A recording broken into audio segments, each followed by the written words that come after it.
Welcome back to another Ultra Cinnamon Wi-Fi battle. This one's going to be an underused tier battle against the man, the myth, the legend, Joey Fontaine. Many of you guys have probably not heard of Joey Fontaine, and if you haven't heard of Joey Fontaine, I recommend you check out Joey Fontaine's channel. He posts some very high quality Pokemon battling content. His battles are really close. I recommend you check out Joey Fontaine's channel. I'll leave a link to his channel in the description. He deserves a lot more support. Now today I'm using my Psychic Terrain based model Psychic team using my favorite Psychic types again just because I battled Joey Fontaine, but I decided that Joey Fontaine deserves his own video, so I'm just using this team again in a different video. Please forgive me. And Joey Fontaine has both Scizor and Alolan Muck, which give my team massive issues considering both Scizor and Alolan Muck can practically solo this team if played correctly. So I'm expecting Joey Fontaine to want to lead off with the Scizor just because Scizor can practically just U-turn around my team and there's nothing I can do to stop it. So Joey Fontaine is going to lead off with the Scizor, as I expect Scizor to lead off with my Kadabra, just so I can blast this thing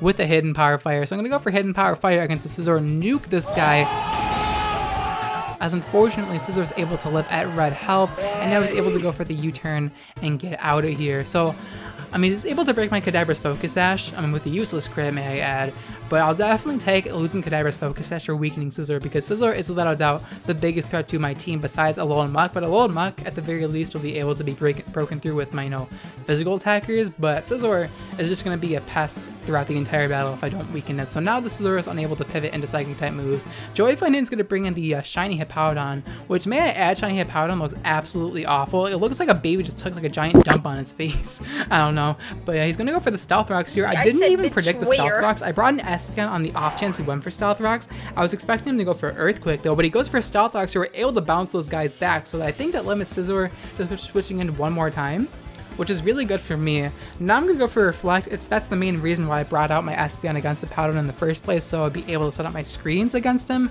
as Joey Fontaine's going to decide to go for the Earthquake, just trying to weaken my Espeon. That makes a little bit of sense, as we're able to take the Earthquake a lot better than I was anticipating. I know Hippowdon has a pretty high base attack stat, but I guess it's just like the power of Reflect and the fact that the Hippowdon probably has no attack investment.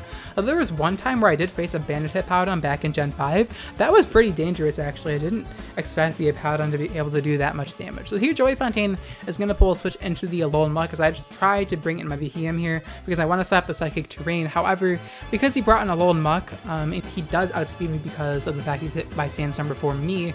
I do not want to have my item be knocked off because I need my Terrain Extender to be utilized correctly, so I'm going to switch out my Behem and bring in my Dawn Brigade, expecting Joey Fontaine to want to go for knockoff because I have a mono Psychic team, but Joey Fontaine decides to go for Poison Jab instead, predicting me to bring in my Gallade. Very smart play on Joey's part. Unfortunately, he's unable to get the 30% poison chance.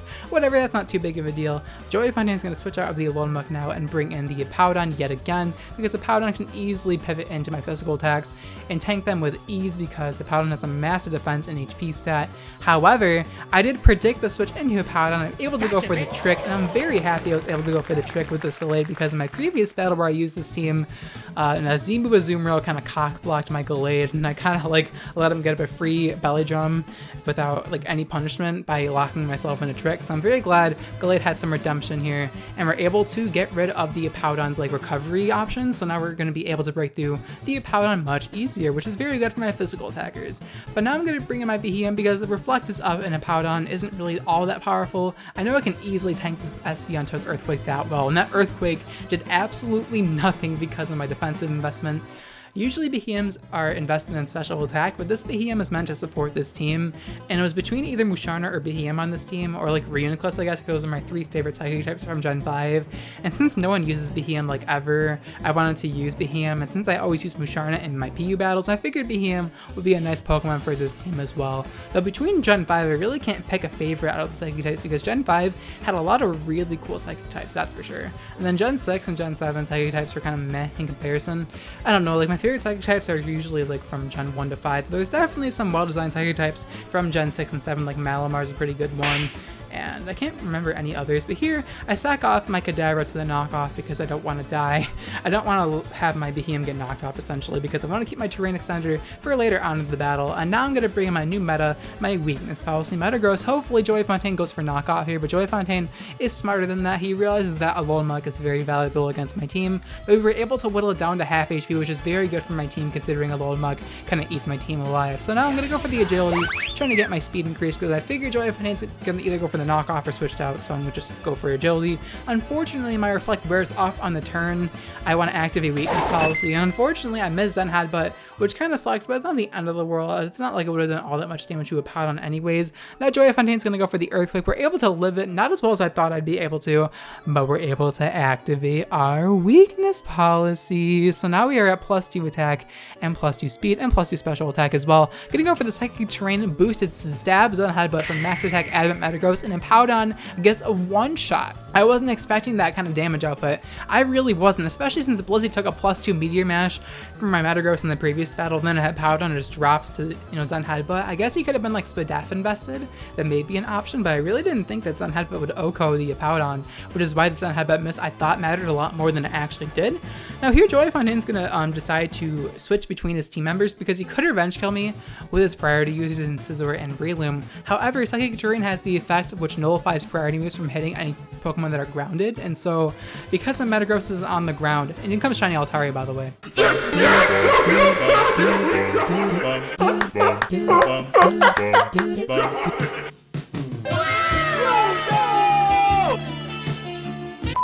Since my Metagross is on the ground, we're able to be immune to the priority move. So Joey Fontaine is forced to pivot in between his team members, and I don't know why he sacked off his Alolan Muck here instead of Altaria. I guess he thought Mega Altaria would be a little more valuable than a weakened Alolan Muck, which is fair enough. But Meteor Mash is going to knock out the Alolan Muck as down goes that monster, and I still have Psychic Terrain turn, so I have no reason not to stay in. He's going to bring in Altaria again, take more Stealth Rock damage, and I'm just like, okay, I'm going to go for Zen Headbutt here.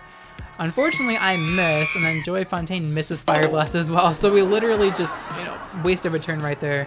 And I'm just like, okay, well, I have no reason not to stay in. However, that Scizor is still looking like a threat. I'm not too sure if it'll die from Stealth Rocks or not, but I still could potentially be swept late game by like Banded Bullet Punch. And so my biggest priority at this point is to set up my Psychic Terrain so Scizor cannot clean me up late game, because Scizor's the only like major threat on Joey Fontaine's team, because I saw Fire Blast from the Mega Altaria, so I know that Joey Fontaine's not going to be running a Dragon Dance variant, which kind of surprised me because Joey Fontaine loves sweeping people, so the fact he's not running offensive Dragon Dance Altaria kind of surprised me.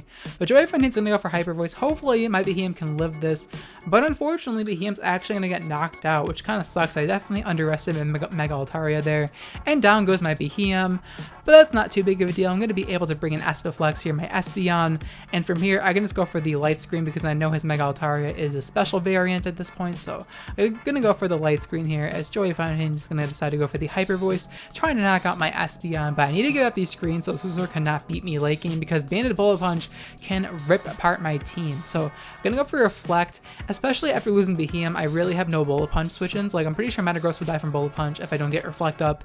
Espeon will die from Bullet Punch. Gardevoir will definitely die from Bullet Punch, and Gallade will die from Bullet Punch. So I need to get up this Reflect, otherwise this game's absolutely over. So now goes Espeon. Thankfully we're able to get up our screens, and now I'm gonna go for a game. I'm gonna bring Gardevoir. Unfortunately I was unable to Simple Beam a Pokemon, so I was unable to trace Simple, but we're able to trace Pixelate, so we're pretty much Mega Gardevoir right now, but unfortunately we do not have a Hyper Voice or anything of the sort. So I'm gonna go for the Calm Mind here with my Gardevoir because I am Calm Mind Z-Snatch Gardevoir, just because Joey Fontaine loves using sweepers with sweeping moves, so I figure Z-Snatch Gardevoir would be a better set in this matchup. Besides, I mean, I could have used Endursalacc Berry Gardevoir, but I think Z-Snatch Gardevoir would be better in this matchup against Joey because, like I said, Joey Fontaine loves using setup moves, and Snatch can be used to snatch a lot of moves like Recovery, like Substitute, like Sword Stance, like Nasty Plot, like moves like that. So I figured Z-Snatch would be okay. It also reliably gives you +2 speed, and in case you don't trace Simple like I didn't do in this battle, I'd be able to get +2 speed regardless. And so now we're going to go for Z-Snatch and increase our speed by 2 stages. So thankfully we're able to increase our speed, and now the Breloom is going to be unable to outspeed me, and he's going to realize that Breloom is just going to die from Moonblast or Sword Power, so he's going to sack off his Altaria here, which kind of surprised me, but at this point I'm assuming he just wants to bring in Scizor, which makes a lot of sense. I'm going to go for the Sword Power here, and this should be able to knock out the Altaria, as Altaria is definitely going to go down to that Sword Power. Down goes Mega Altaria, and now it all comes down to if I'll live a Scizor Bullet Punch, so he's going to bring in the Scizor here. and it actually ends up that he's just gonna die from Stealth Rock. So this whole time, I was so afraid of the Scizor. It's exactly why I switched out on my Metagross while I was at +2, just because I didn't want Scizor to sweep me late game, and it ends up that he just dies from Stealth Rocks anyway, so I was afraid of nothing this entire battle. But in comes Breloom. He's gonna go for some last ditch damage with Mach Punch, but unfortunately we quad resist that shit, and he's not even Focus Sash. Breloom is actually Life Orb, which is good to know. Gonna be able to go for Stored Power here, and then we'll be able to knock out the Breloom, and that's gonna be a good game to Joey Fontaine. So despite the fact we had a pretty bad matchup, we were able to play around the Scizor in a lone muck and defeat Joey Fontaine with a 3-0 victory. So that was a very good battle, Joey Fontaine. Hopefully you guys enjoyed this Wi-Fi battle against Joey Fontaine, as it was a pretty good Wi-Fi battle. Definitely came down to the wire. I felt like if I didn't bounce back those Stealth Rocks, I would have lost the Scizor late game. So thankfully, Espeon did come through in this battle. If you guys enjoyed this Wi-Fi battle and really want to support my channel, let me know by leaving a like on the video, as it's without a doubt the greatest way to show your support towards my channel. It keeps me motivated to put out these uploads for you guys, and it's always appreciated. Seeing a lot of likes on the video makes me very, very happy, and I would also appreciate it if you left a comment about the question of the day, which is going to be, what is your least favorite Pokemon region and why? Let me know in the comments down below which Pokemon region you find to be like the least memorable or like the most boring, because I'm pretty interested to see which Pokemon region you guys dislike the most. Now this doesn't mean that you have to pick like your most hated gen, because I'm picking a gen which is definitely not my most hated, but overall I think the map is pretty boring, and it's definitely Gen 5. I think Black and White / Black and White 2 are some of the best Pokemon games like made throughout the series, but the region itself is like a big circle. Like, how is that remotely memorable? Like, whenever I play through Black and White or Black and White 2, it feels like I'm playing through it for the first time, because the region like looks very similar, like all the routes like pretty similar. There's not that many like areas throughout the game, and or like variety in areas, to be honest. Like Black and White 2 helped a little bit, but the original Black and White's like map was so boring, and like the story was really good, like the Pokemon you can catch, the battles were really good as well. Just the region itself were kind of meh. And overall, it's just, I feel like Gen 5 is like the least memorable region to me. But it's definitely not the least memorable game, just the region itself is like the least memorable to me. But that's just my personal opinion. Let me know in the comments down below which Pokemon region is your least favorite and why it is your least favorite, because I'm pretty curious to see like which Pokemon region you guys dislike the most. But that's going to be the question of the day. Thank you guys so much for watching till the end of the video. I'll check you guys next time. Bye.